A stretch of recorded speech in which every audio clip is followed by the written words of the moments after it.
ভয়ঙ্কর ডাইনোসর, অতীতের দানব। ডাইনোসর ছিল পৃথিবীর প্রাচীন যুগের বিশাল আকৃতির প্রাণী, যাদের মধ্যে কিছু ছিল ভয়ঙ্কর ও হিংস্র। প্রায় 66 মিলিয়ন বছর আগে এরা বিলুপ্ত হয়ে গেলেও জীবাশ্মের মাধ্যমে বিজ্ঞানীরা তাদের সম্পর্কে অনেক তথ্য জানতে পেরেছেন।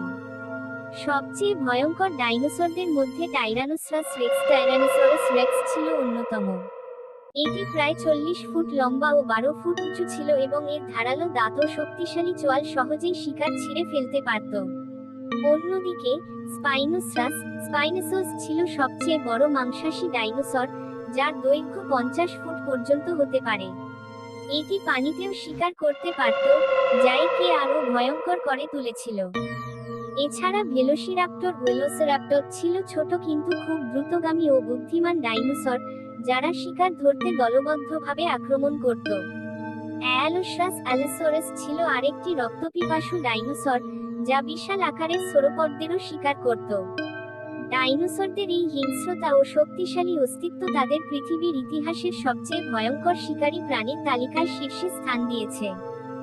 ডাইনোসরের কঙ্কাল পরীক্ষা করে বিজ্ঞানীরা অনেক গুরুত্বপূর্ণ তথ্য পেয়েছেন। তার একটি উদাহরণ হল টাইরানোসরাস রেক্স এর নমনীয় প্রোটিনের সন্ধান। 2005 সালে গবেষকরা একটি টাইরানোসরাস রেক্স এর ফসিল পরীক্ষা করে কোলাজেন প্রোটিনের নমুনা পেয়েছিলেন। এটি অবিশ্বাস্য ছিল, কারণ ধারণা করা হতো যে এত পুরনো কঙ্কালে কোনো নরম টিস্যু অবশিষ্ট থাকার কথা নয়। এই আবিষ্কার থেকে বিজ্ঞানীরা ডাইনোসরের শরীরের গঠন ও তাদের বিবর্তনীয় সম্পর্ক সম্পর্কে নতুন তথ্য জানতে পেরেছেন। বিশেষ করে, এটি প্রমাণ করে যে টাইরানোসরাস রেক্স এবং আধুনিক পাখিদের মধ্যে একটি ঘনিষ্ঠ সম্পর্ক রয়েছে।